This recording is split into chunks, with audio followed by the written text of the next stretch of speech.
시청자 비평 플러스는 YTN을 돌아봅니다. 지난 14일 윤 대통령 탄핵 소추안 국회 가결 소식을 전했습니다. 오늘 뉴스 리뷰 Y는 가결된 이후 탄핵 관련 YTN 보도를 살펴봅니다. 이번 주는 어떤 시청자 의견이 들어왔을까요? 시청자 톡톡 Y에서 확인해 보겠습니다. 잠시 후에 만나보시죠.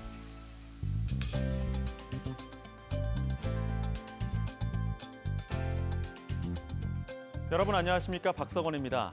동지를 기점으로 기온이 0도를 오르내리는 매서운 한파가 시작됐습니다. 살을 애는 듯한 영하권 추위가 이달 말까지 계속될 전망인데요. 예년보다 기온은 높은 편이지만 11월까지 늦더위가 이어진 탓에 12월 들어 피부로 느끼는 체감 한파가 더 심한 편이라고 합니다. 감기와 같은 호흡기 질환부터 각종 바이러스에 의한 감염들 주의해야 할 때입니다. 손 씻기나 마스크 착용 그리고 충분한 수분 섭취까지 잘 숙지하셔서 실천하시길 바랍니다. 자, 그럼 이번 주 시청자 비평 플러스 뉴스 리뷰 Y로 시작합니다.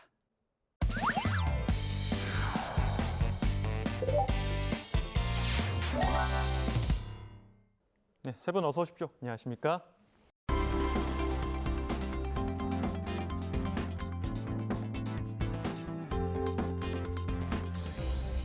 뉴스 리뷰 Y 시작해 봅니다. 먼저 김은정 시청자평가원이 가져오신 오늘의 주제부터 들어봅니다.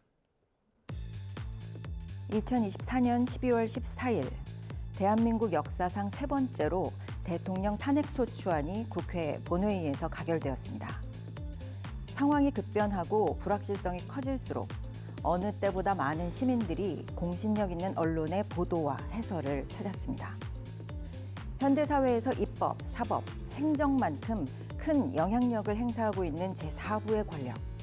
언론에 기대하는 사회적 역할도 그 어느 때보다 큰 시점인데요.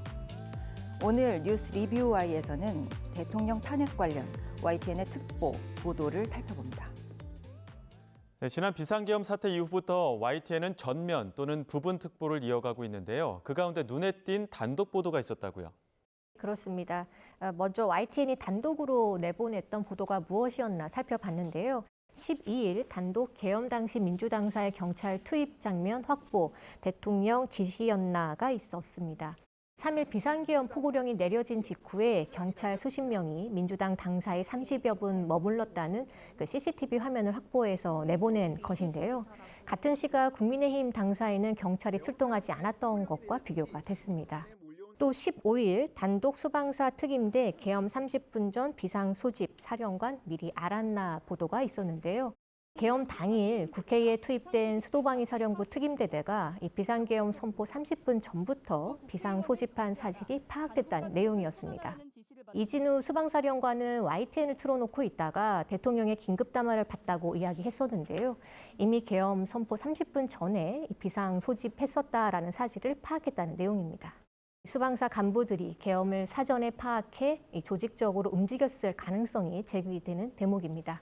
긴박했던 시기, 또 사안의 중요성, 긴급성을 고려하면서 이 문제적 진실에 더 다가가기 위한 보도의 노력이 필요했던 시기였다는 생각입니다. 보다 중요한 사실이 단독 보도로 밝혀지게 된 건데, 지난 토요일 탄핵소추안이 넘어온 직후부터 특보 체제로 전환해서 실시간 보도를 이어가고 있습니다. 관련 보도는 어땠는지 살펴볼까요? 2024년 12월 14일 YTN은 오전부터 윤석열 대통령에 대한 탄핵 표결을 집중 조명하는 뉴스 특보를 반영했습니다. 저도 오전부터 종일 YTN 뉴스 특보를 틀어놓고 예의주시했는데요. 이날은 지난주 특보 방송과 마찬가지로 광고도 없이 각 지에 나가 있는 기자들을 연결해서 실시간으로 속보를 전해주었습니다. 스튜디오에는 전문 패널이 출연해서 진행 상황과 방금 들어온 소식을 해설해 주었고요. YTN 뉴스 특보 체제를 지켜보다가 몇 가지 장점을 발견했습니다. 첫 번째, 특보 체제 방송을 보며 발견한 장점은 시시각각 변화하는 상황에 대한 실시간 정보 전달입니다. 특히 이날은 국회 본회의장, 각 정당 의원 총회 장소, 대통령실, 또 관저, 그리고 시민 집회가 열리고 있는 여의도와 광화문에 취재진이 나가 있었는데요. 변화가 감지될 때마다 현장을 실시간으로 연결해서 현장감 있는 뉴스를 제공했습니다. 시청자들은 새로운 소식이 들어올 때마다 지속적으로 최신 정보를 업데이트하면서 상황을 다각도로 이해하고 판단할 수 있었습니다. 특보 체제 방송에서 발견한 두 번째 강점은 전문 패널의 다각적 해설입니다. 현장에 취재진이 나가서 시시각각 변화하는 상황 정보를 전달했다면 스튜디오에서는 앵커와 전문 패널들이 상황을 해설했습니다. 패널로는 법조계 인사, 시사평론가, 정치인 등등이 출연했는데요. 이날 표결을 앞두고는 자막과 해설로 대통령 탄핵 소추의 법률적 의미와 향후 법적 진행 절차에 대해서도 해설했는데요. 탄핵 소추안의 법적 의미와 향후 전개될 상황에 대해서 이해할 수 있게 해주는 유익한 대담이었습니다. 보도 내용을 하나씩 살펴보면요. 이 YTN이 2차 탄핵부터 가결까지 어떻게 보도했는지 살펴봤습니다. 12일 보도인데요. 윤 탄핵안 보고 늦춘 이유, 장관 탄핵, 특검은 속도전 제목입니다. 1차 탄핵안 이후 국정원과 군 간부들의 개헌 폭로가 잇따르면서 예정보다 발의 시점이 늦어진 것으로 보인다라는 보도였습니다. 그리고 지난 14일 국회에서 대통령 윤석열 탄핵 소추안이 가결됐죠. 14일 보도입니다. 이 찬성 204명 윤 대통령 탄핵안 가결, 이제 공은 헌재로입니다. 204명이 찬성표를 던졌는데 이 비상계엄 선포로 인한 윤 대통령 파면 여부가 이제 헌법재판소 판단으로 남겨두고 있다고 보도했습니다. 자, 현재 대한민국 위기 극복을 위해서 여야는 물론 온 국민이 힘을 모아야 할 때가 아닌가 싶은데요. 자, 그러다 보니 정치인의 목소리를 직접 듣는 대담이 최근 많습니다. 부족한 부분은 없는지 내용 살펴보겠습니다. 먼저 박사님. 앞서서 평가원님께서 이 특보 체제의 장점으로 언급해 주셨는데요. 정치인이 출연한 대담이 많았습니다. 관련 내용을 살펴보면요. 16일 대담입니다. 공은 헌재로 윤 대통령 탄핵 심판 결론 언제쯤에는 이 박용찬 국민의힘 영등포을 당협위원장, 또 강성필 민주당 국민소통위 부위원장이 함께했습니다. 이날 대담에서는 탄핵안 투표 결과에 대한 평가, 그리고 대통령에 대한 구속 수사 여부, 또 한덕수 권한대행 체제에 대한 그 전망까지 다양한 의견이 나왔습니다. 야당은 윤석열 대통령의 비상계엄과 관련해서 이 헌법과 형법에 나와 있는 내란죄 요건을 모두 충족하고 있으므로 복잡하지 않다고 주장하는데, 또 반대로 여당은 내란죄를 구성하는 폭동이라든지 또 국회 진입과 또 선관위 진입 등에 대해서도 존립을 위태롭게 할 정도였는가, 이 법리적 다툼은 있을 것이라고 전망했습니다. 엇갈린 시각차를 알 수 있게 했습니다. 앞서서 제가 탄핵 관련 뉴스 특보에서 대담과 실시간 해설이 장점이었다고 설명을 드렸는데요. 대담에 출연한 각계 전문가 패널 중에 정치계 패널 선정에 대해서는 개선이 좀 필요해 보입니다. 이 점에 대해서도 두 가지를 좀 언급하고 싶은데요. 먼저 사안의 특수성을 고려하면 진영을 대표하는 정치 패널 선정 자체가 적절치 않다는 것입니다. 탄핵안은 법적, 헌법적 절차를 바탕으로 진행되기 때문에 법률 전문가의 심도 깊은 해설이 더 필요합니다. 이때 정치 패널이 해설을 맡으면 법적 쟁점보다는 정치적인 이해관계에 집중될 수 있습니다. 방송통신심의에 의한 규정 제10호 2항에는 이렇게 명시하고 있습니다. 방송에서 해설이나 논평을 할 경우에는 사실의 설명과 개인의 견해를 명확히 구분해야 하며 해설자 또는 논평자의 이름을 밝혀야 한다. 대통령 탄핵소추안이 가결되었어도 헌법재판소의 결정이 있기 전까지 이 사건은 재판과 수사가 진행 중인 사안입니다. 정치 패널은 특정 정당이나 이념에 가까운 입장을 가지고 있습니다. 따라서 해설이 정당의 입장을 대변하는 형태로 흐를 수 있고요. 사실이 아닌 이념과 신념에 입각해서 사안을 해석하고 논평할 경우가 많습니다. 이러한 해설이 반복되면 시청자들은 방송사의 공정성에 의구심을 가질 수 있고요. 이는 언론사 신뢰도 하락으로도 이어질 수 있습니다. 또 다른 한 가지는 특정 정치 패널 선정에 대한 적절성과 균형성입니다. 정치 패널 선정 자체도 문제가 될 수 있겠는데요. 특정 정치 패널의 반복 출연과 그 출연자가 해당 정치 진영을 대표할 수 있는가, 이 문제도 신중한 검토가 필요해 보입니다. 예를 들어서 대통령 탄핵소추안 국회 표결 하루 전날인 12월 13일부터 탄핵소추 가결 후 16일까지 박원석 전 정의당 의원은 총 5회 패널로 출연하였습니다.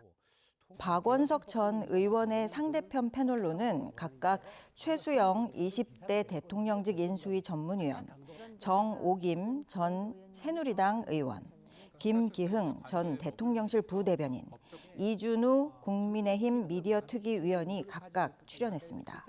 패널 특성상 정치적 관점에서의 해설을 염두에 둔 대담이라고 판단이 됩니다. 여기서 두 가지 문제점을 지목할 수 있습니다. 첫째, 박원석 전 의원이 5번 출연하는 동안 상대 패널은 해당 정치 진영의 입장에 충실한 전현직 정치인으로 거의 매번 바뀌었다는 점. 둘째, 그만큼 박원석 전 정의당 대표가 탄핵소추안 가결을 주장한 정치 진영의 여론을 대변할 만큼 대표성을 지닌 패널이 맞느냐 하는 점입니다. 이러한 발언들은 시청자 사이의 의견 대립을 심화하고 사회적 갈등을 부추길 수도 있습니다. 지금 상황에서는 법조인이나 헌법 전문가의 대담이 상황을 이해하고 예측하는 데 더 적절하다고 판단됩니다. 헌법재판소 판결이 나올 때까지 이 사안에 대한 정치 패널의 해설 대담 기획은 매우 신중하게 해주실 것을 당부드립니다. 아무래도 생방송 대담이다 보니까 당시 상황의 그 특수성이 있을 것 같은데요. 국정 정상화에 힘을 써야 할 때인 만큼 언론도 이 정치인 출연자 섭외에 좀 더 신중할 필요가 있을 것 같습니다. 실장님께서는 어떻게 보십니까? 과거에는 뉴스 시간에 이렇게 뭐 정치인이나 패널이 나와서 토론하는 그런 그 경우가 거의 없었습니다. 그런데 지난 2012년 대통령 선거를 계기로 종합편성 채널에서 뭐 시사 대담 프로그램 이런 것들이 시작이 됐거든요. 그 속사정을 보면 당시에 종편들이 뭐 제작비도 얼마 없고 인력도 적어서 사실은 그 긴 뉴스 시간을 때울 수가 없기 때문에 이제 패널들을 부르기 시작했는데요. 또 하나의 목적은 당시에 종편들이 대개 보수 성향을 갖고 있었는데 이 성향을 패널들을 통해서 이렇게 대변해낼 수 있는 이런 창구로 활용을 했죠. 그런데 대선과 맞물리면서 사실 시청률이 상당히 잘 나왔습니다. 그러면서 이제 뭐 우리 같은 보도 채널이라든가 지상파까지 지금 이제 다 달려들어서 지금은 뉴스만 틀면 다 이제 나와서 진영 간 대립을 하고 서로 싸우는 이런 모습들을 보이는데 저는 굉장히 안 좋은 거라고 생각합니다. 대한민국의 국론이 완전히 양쪽으로 분리돼서 서로 상대방을 존중하지 않는 이런 분위기는 사실은 이런 그 시사 대담 프로그램의 극단적 편향성을 가진 두 진영에서 서로 이제 매일 어떤 건전한 토론이 아니라 자신의 진영의 주장만을 계속 되풀이하고 있거든요.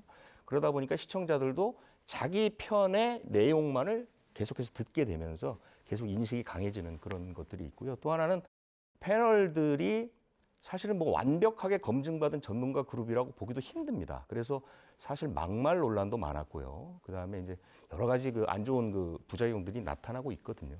또 하나는 이제 이번 그 계엄이라든가 탄핵 이 국면에서 과연 그럼 이것이 여야 또는 보수 진보 진영으로 나눠 서로 싸울 수 있는 내용인가? 사실은 그렇지 않은 부분들이 훨씬 많거든요. 그래서 YTN도 사실 그런 부분을 좀 반성할 필요가 있고요. 제가 개인적으로 볼 때 가장 좋은 것은 아무래도 가치 중립적인 기자가 전문적인 좀 지식을 갖고 출연해서 설명해 주는 코너가 좀 더 늘어나는 게 좋지 않을까? 그다음에 외부 패널은 제한된 범위에서만 활용하는 그런 방향으로 가는 게 가장 바람직하지 않을까 이렇게 생각합니다. 또 어지러운 시국에 시민 목소리를 전한 YTN 보도는 좀 어땠습니까? 네, 이 시민들의 집회 방식도 변했습니다. 14일 보도입니다. 직접 만든 응원봉부터 다시 만난 세계 떼창까지 그리고 탄핵안 가결의 국회 앞 함성, K-팝 떼창의 춤까지에서는 이전과 달라진 시위 문화를 짚었는데요. 여의도 국회 앞은 그야말로 축제 분위기였는데요. 수십만의 시민들이 모였지만 단 한 건의 물리적 충돌이 발생하지 않은 평화 집회였다라는 평가가 국민의 한 사람으로서 자부심을 느끼게 하게 했습니다. 40여 년 만에 비상계엄 선포에 이은 이 대통령 탄핵안 가결이라는 엄중한 상황이지만 이 성숙한 시민의식은 평화로운 집회 현장을 더 빛나게 만들었다는 평가가 있습니다. 14일 국회 앞에서 정현우 기자가 이 본행사 3시간 전부터 그 현장 상황과 또 집회 참가자 현황 인터뷰를 진행해 주었는데요. 이 현장에서 쉴 새 없이 또 리포트를 하느라 수고가 많으셨을 것 같습니다. 정현우 기자는 여의도 국회 앞 시민들이 모여있는 상황이라든지 또 지하철과 도로 교통 상황을 확인하고 또 현장으로 이동해 주길 바란다라는 공지를 지속적으로 해주었습니다. 주무대를 기준으로 이 사람들이 계속 자리를 채우는 모습을 볼 수 있었는데요. 하지만 다소 아쉬운 부분도 좀 있었습니다. 카메라 앵글의 공간감이 다소 좁게 보였던 건데요. 수많은 인파의 집결을 한눈에 알아보기는 좀 힘이 들었습니다. 현장에서 드론을 활용한 촬영이라든지 또 높은 건물의 옥상에서 시간대별 운집 상황을 전달해주는 방식도 좀 가능하지 않았을까라는 생각이 들었는데요. 계엄 이튿날부터 여의도 집회가 계속 있었던 만큼 이번 집회 시위의 변화를 되짚어보고 또 탄핵 당일 현장감을 살리기 위한 실험적이고 또 영상미가 돋보이는 방식의 촬영 기법도 보여주었으면 어땠을까 하는 생각이 들게 했습니다. 말씀해 주신 것처럼 이번 1, 2차 대통령 탄핵소추안 표결 전후로 큰 관심을 모은 현상 중 하나는 시민들의 집회 문화였습니다. K-팝과 응원봉, 선결제 문화 등등의 외신도 크게 주목했는데요. YTN에서도 이러한 집회 문화를 다루는 보도들이 있었습니다. 12월 14일 K-팝이 민중가요로 탄핵 플레이리스트도 등장. 보도에서는 젊은 세대가 집회 문화를 이끌면서 K-팝이 민중가요로 떠오르고 있다고 전하고 있습니다. SNS 채팅방에서는 이른바 탄핵 플레이리스트가 있다는 것을 조명했는데요. 다양한 연령대가 집회에 참여하면서 올해 세계적 인기를 모은 아파트부터 K-팝 음악들까지 떼창에 대거 소환되고 있는 현상에 주목했습니다. 12일 선결제 지도 공유하고 온라인 촛불 들고 MZ식 시위 문화. 보도에서는 변화하고 있는 집회 문화의 특징을 짚었습니다. 신나는 노래와 함께 오색빛깔 귀여운 응원봉을 든 집회 인파 속으로 들어가서 다양한 현상을 담았는데요. 근처 가게에 커피나 간식을 미리 계산해뒀다는 인증글이 SNS에 게재되고 있고 또 SNS를 통해서 전파되던 내용을 합친 선결제 지도도 등장했다고 소개하고 있습니다. 국회의사당 근처 여의도 카페와 식당을 찾아서 직원들의 인터뷰도 들었는데요. 경기도 안 좋아서 장사가 안 됐는데 오히려 많이 도움이 됐다는 자영업자들의 반응도 담았습니다.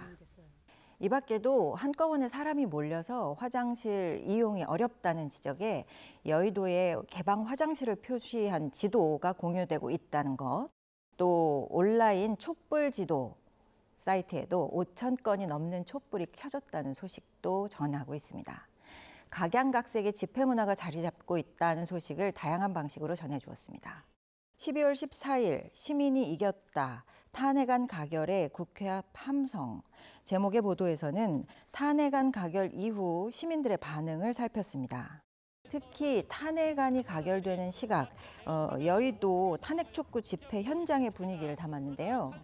탄핵소추안이 통과됐다는 결과가 나오자 현장에서는 커다란 환호성이 울려 퍼졌고요. 다 같은 노래를 틀어놓고 응원봉이나 촛불, 손팻말을 흔들면서 기뻐하는 모습도 담았습니다. 이처럼 시민들의 시위 문화를 다룬 보도들은 YTN에서는 사회부 또 문화부 보도에서 주로 살펴볼 수 있었는데요. 다른 언론사에 비하면 시민 반응을 담는 데는 좀 소극적이었다고 보입니다. 예를 들면 BBC와 같은 외신에서도 탄핵 시위에 참여한 시민들 속으로 들어가서 참여한 시민들을 인터뷰했고요. 또 몇 가지 주목되는 현상을 직접 취재해서 피처 기사로 보도하기도 하고 또 시민 집회 참여 문화에 대해서 논평하기도 했습니다. 이러한 현상에 비하면 YTN 보도에서는 시민들의 반응이나 목소리를 직접 담고 또 듣는 보도는 좀 소극적이었다 이렇게 봅니다. 자, 그럼 오늘 뉴스 리뷰 Y 내용 정리해 보겠습니다. 이것만은 꼭 시간, 평가원님부터 한 줄로 요약해 주시죠. 바로 지금 언론이 신뢰를 회복할 수 있는 기회. 언론은 시민을 위해 존재하며 시민의 신뢰는 언론의 가장 소중한 자산이다. 언론윤리 현장 서문의 첫 문장입니다.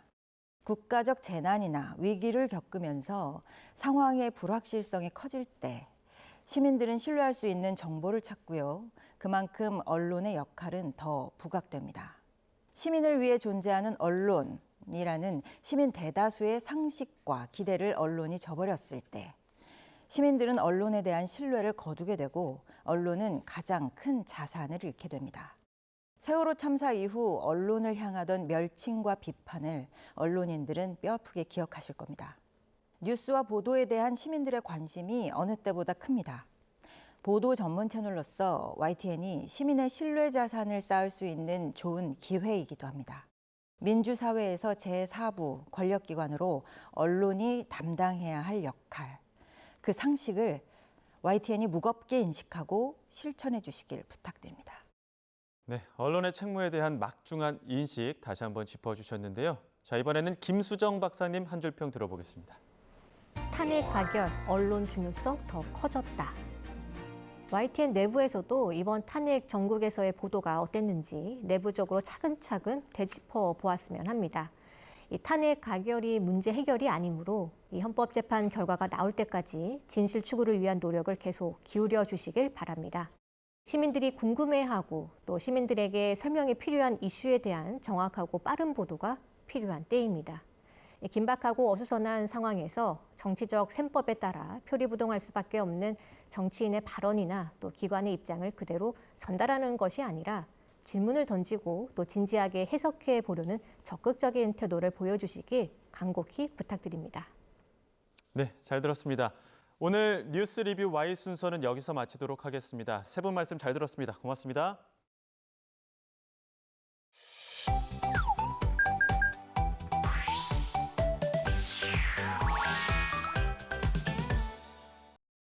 YTN을 향한 시청자 의견이라면 모두 귀 기울여 듣고 답하는 시청자 톡톡 Y 시간입니다.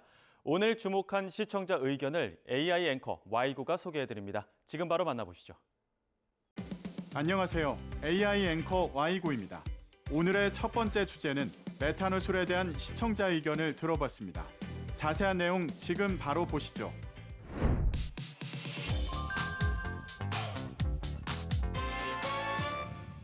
라오스 방비행에서 메탄올이 든 걸로 추정되는 술을 마시고 외국인 관광객이 잇따라 숨지고 있습니다. 전 세계 배낭 여행객의 성지로 유명한 라오스 방비행에서 외국인 관광객들이 무료로 제공된 술을 마시고 사망했다는 소식을 알린 보도가 있었습니다. 라오스의 유명 관광지 방비행의 한 호스텔. 여행 마쳐 이곳에 머물던 호주의 10대 여성 2명이 건강이 악화해 인접국인 태국 병원으로 옮겨졌지만 숨졌습니다. 몸에선 고농도의 메탄올이 검출됐습니다. 관광객들이 메탄올이 든 것으로 추정되는 술을 마시고 있다라 사망해 우리나라 관광객 또한 주의가 필요함을 알린 보도였는데요. 라오스 방비행에서 외국인 관광객들이 술을 마시고 사망했다는 보도였는데 관련해 메탄올이 든 술에 대해 주의할 점을 친절하고 구체적으로 안내할 필요가 있었겠다는 시청자 의견이 있었습니다. 시청자 톡톡Y에서 보도 속에서 문제가 되고 있는 메탄올에 대해 알아봤습니다. 메탄올은 공업용 알코올 중 하나로 고체 연료, 부동액, 폐수처리 촉진제 등으로 사용됩니다. 술의 주성분인 에탄올과 냄새가 유사하지만 인체에 치명적인 유독 물질로 분류되는데요. 메탄올이 체내에 들어가면 메스꺼움, 구토, 복통 등 질병 증상이 나타날 때까지 최대 24시간이 걸릴 수 있고 과호흡 및 호흡곤란으로 악화할 수 있습니다. 국경 없는 이사회는 메탄올 농도와 섭취량에 따라 사망률이 20에서 40%에 달하는 것으로 보고된다고 밝혔는데요. 메탄올 중독은 초기 30시간 이내 진단되면 치료를 받고 최악의 상황을 피할 수 있는 것으로 알려져 있습니다. BBC는 동남아시아에서 술의 양을 늘리기 위해 에탄올 대신 저렴한 메탄올을 불법 첨가하는 일이 흔하며 메탄올 중독은 인도네시아와 인도, 캄보디아, 베트남 등에서 흔히 발견된다고 전했는데요. 미 국무부는 라오스를 여행하는 미국인을 대상으로 건강 경보를 발령하고 영국 외무부도 라오스 여행객 안내 지침을 통해 허가받은 주류 매장이나 바, 호텔에서만 알코올 음료를 구매하고 병의 밀봉이 손상되지 않았는지 항상 확인하라고 권고했습니다. 또한 술에 붙어있는 라벨의 인쇄 품질이 좋지 않거나 철자가 틀렸는지도 확인하라고 당부했습니다. 다음으로 시청자 톡톡 Y 두 번째 주제는 국제 플라스틱 협약에 대한 시청자 의견을 들어봤습니다. 어떤 내용을 담고 있는지 이어서 확인해 보시죠.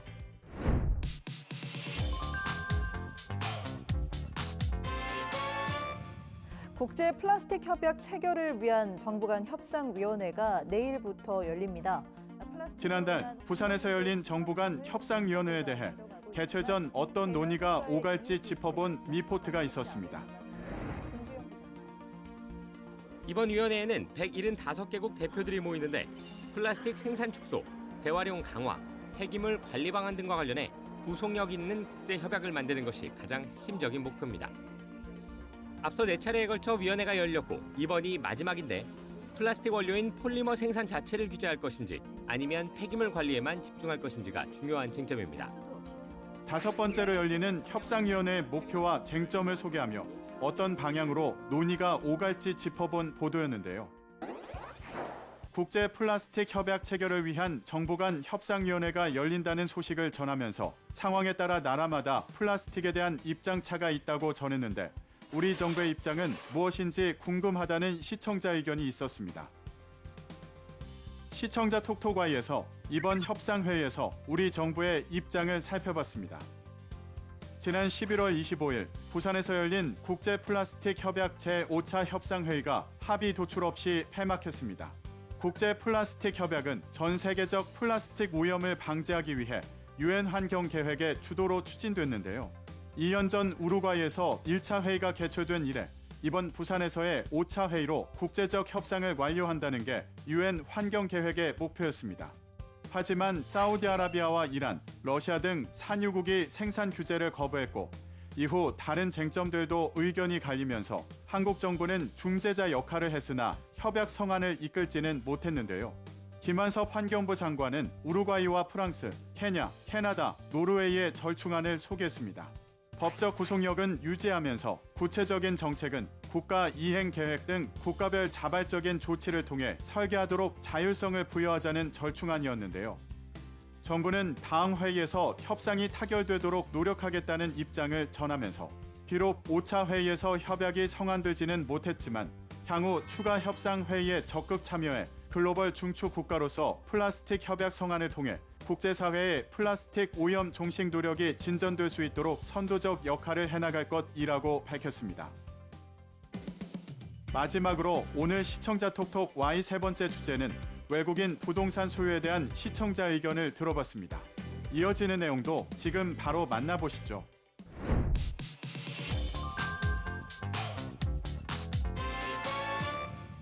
집은 중국인, 땅은 미국인.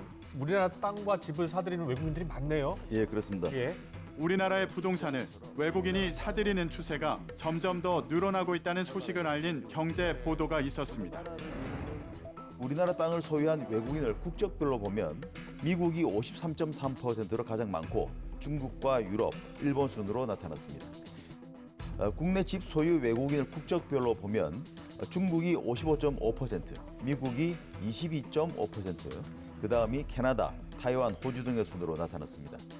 보도에서 구체적인 수치와 함께 어떤 지역에 어느 국적 사람이 부동산을 소유하고 있는지 등을 자세히 알아봤는데요. 우리나라의 외국인 소유 부동산 중 절반 이상이 중국인이라는 점 등을 알린 보도였는데 관련해 과거 캐나다에서 중국인들의 부동산 소유로 인한 문제 등 해외 사례를 살펴보면 좋겠다는 시청자 의견이 있었습니다.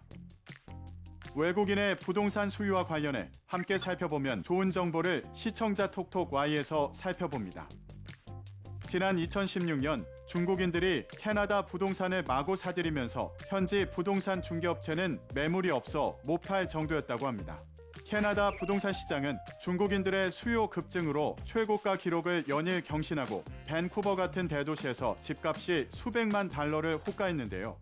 이 영향으로 밴쿠버 일대를 중심으로 수년간 부동산 가격이 폭등, 주택 취득난이 심화하자 캐나다 정부는 주요 원인으로 외국 자본, 특히 중국 투기 수요를 지목하고 지난 2016년 8월부터 외국인을 대상으로 15%의 특별 부동산 취득세를 부과해 왔습니다. 이후 2018년에는 외국인 부동산 취득세를 15%에서 20%로 전격 인상했는데요. 이뿐만 아니라 가파른 집값 상승에 대응한다는 명목으로 2023년 1월부터 외국인의 캐나다 내 주택 구매를 제한하는 조치를 시행하기도 했습니다. 다만 근로 허가를 받은 외국인 근로자나 일정 요건을 갖춘 유학생, 난민 등은 규제 대상에서 제외하고 외교관이나 국제기구 직원 등도 예외 대상에 해당하는데요.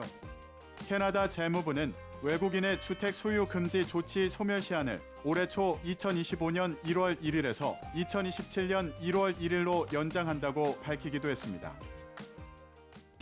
YTN 방송의 부족한 부분을 채우는 시청자 톡톡 Y시간.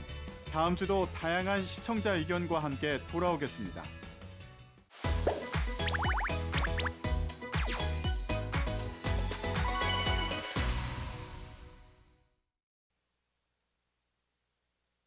안녕하십니까. 2024년 12월 YTN DMB 시청자위원회 회의를 시작하도록 하겠습니다.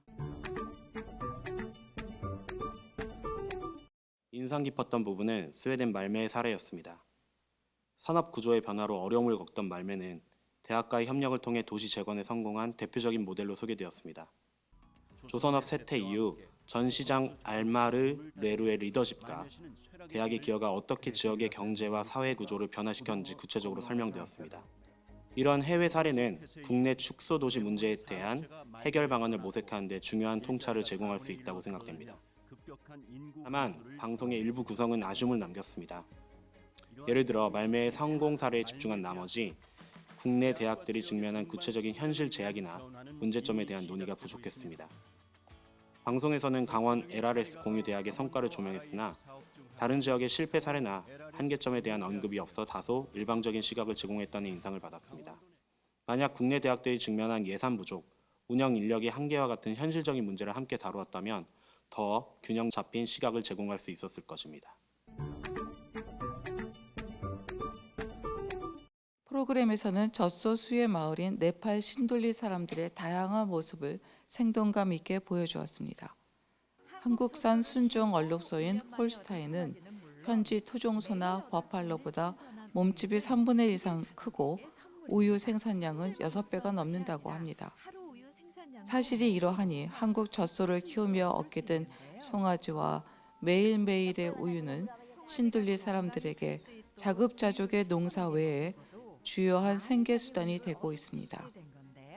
매일 새벽 가족의 건강과 소의 안녕을 비는 것은 주쿤비 씨 가족뿐은 아닐 것입니다. 젖소를 아끼고 정성껏 키우려는 신돌리 사람들의 마음은 화면 가득 잡히는 그들의 표정에서도 느껴졌습니다. 이번에는 ODA 국가 중 네팔에 대한 공여였으나 제2, 제3의 공여국으로도 K축산이 넓혀졌으면 합니다. 본 프로그램 시청을 통하여 K축산의 자부심이 커지고 K축산을 응원하는 계기가 되었습니다. 일본의 사례에서는 대학과 지역 주민 그리고 산업체의 구성원들이 함께 협력하여 딸기 농장을 운영한 결과 해당 지역이 딸기의 명산지로 탈바꿈하는 모습을 보여주었습니다. 이러한 사례는 앞에서 말씀드린 기획 의도를 충실히 구현하고 있는 것으로 보입니다. 스웨덴의 경우는 대학이 벤처기업 창업을 지원함으로써 해당 지역을 쇠퇴하는 산업도시에서 지식의 도시로 변모시키는 사례를 보여주었습니다. 이에 비하여 한국의 경우는 RIS 사업의 우수 사례가 구체적으로 제시되어 있지 않으며 강원 LRS 공유대학의 사례의 경우에는 대학생과 교수의 목소리에만 집중되어 있고 정작 사업의 한 축이라 할 수 있는 기업의 목소리는 담지 못해서 이 사업이 산업적인 측면에서 어떠한 효과가 있는지 가늠하기가 어려웠습니다. 향후 이와 유사한 프로그램을 제작하신다면 사안의 당사자가 되는 여러 입장들을 고려해 주시기 바랍니다. 이 다큐멘터리는 스마트 도시에 대한 다양한 사례를 통해 현대 도시의 변화를 조망합니다. 스토리에 힘을 더해준 나레이션은 신현준 씨가 맡아 격앙되지 않은 잔잔하고 따뜻한 음성으로 신뢰를 높여주었고 변화해가는 도시와 다양한 스마트 도시 사례로 보여준 바르셀로나의 대표적 스마트 도시 사례, 몽골의 야르만 신도시, 아랍 마스터시티의 스마트 도시, 부산 스마트 빌리지 등의 사례는 다양한 해외 국가들의 실제 영상과 현지 인터뷰를 통해 몰입도를 높이고 현장감을 더해 주었습니다.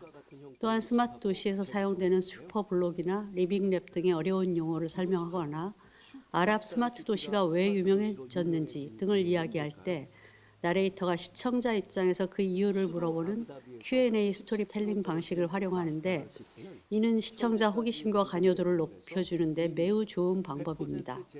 그리고 이에 대한 해답은 전문가 인터뷰로 설명과 CG 영상 등을 통해 구체적으로 답변하면서 결론으로 이끄는 연역적 서사 기법을 잘 활용하여 시청자가 이해하기 쉽게 이야기를 끌어가고 있습니다.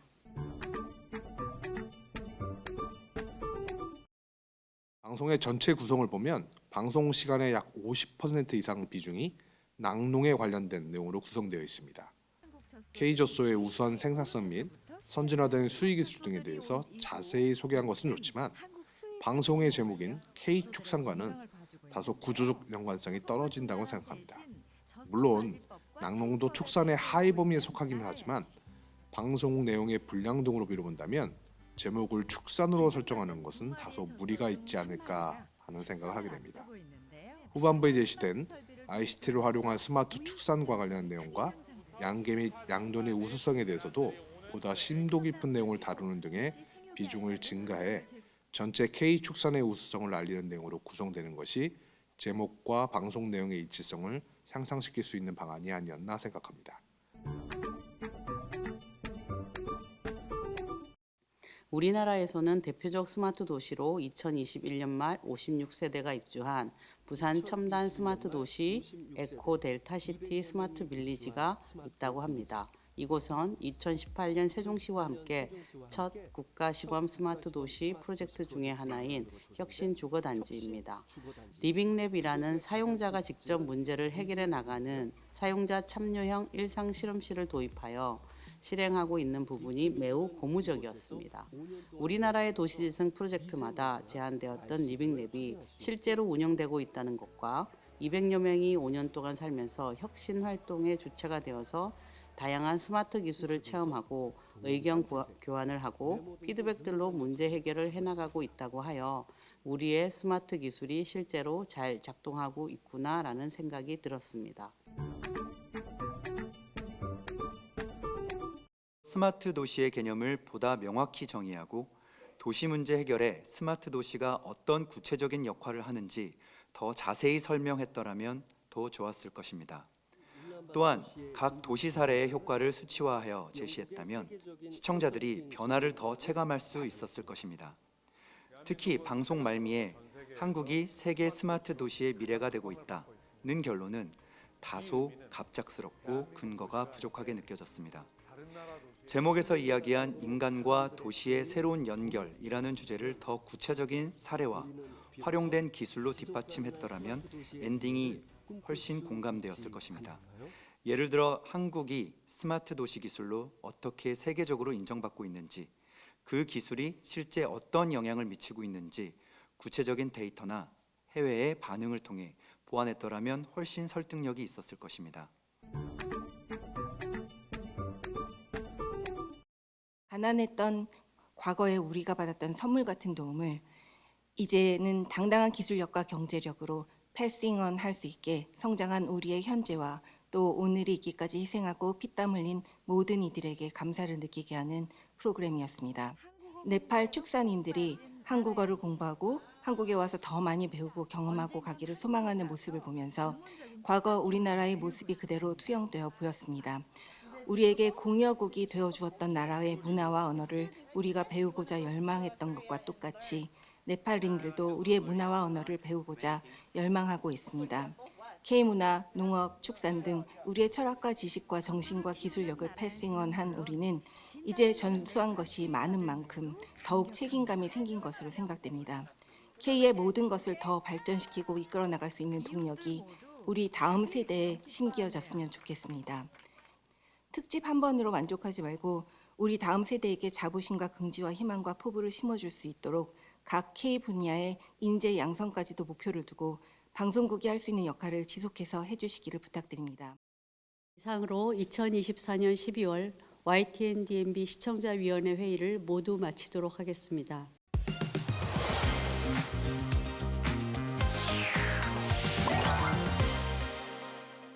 시청자 목소리로 YTN을 되돌아봅니다. 방송에 대한 여러 의견들 SNS와 홈페이지를 통해 남겨주시고요.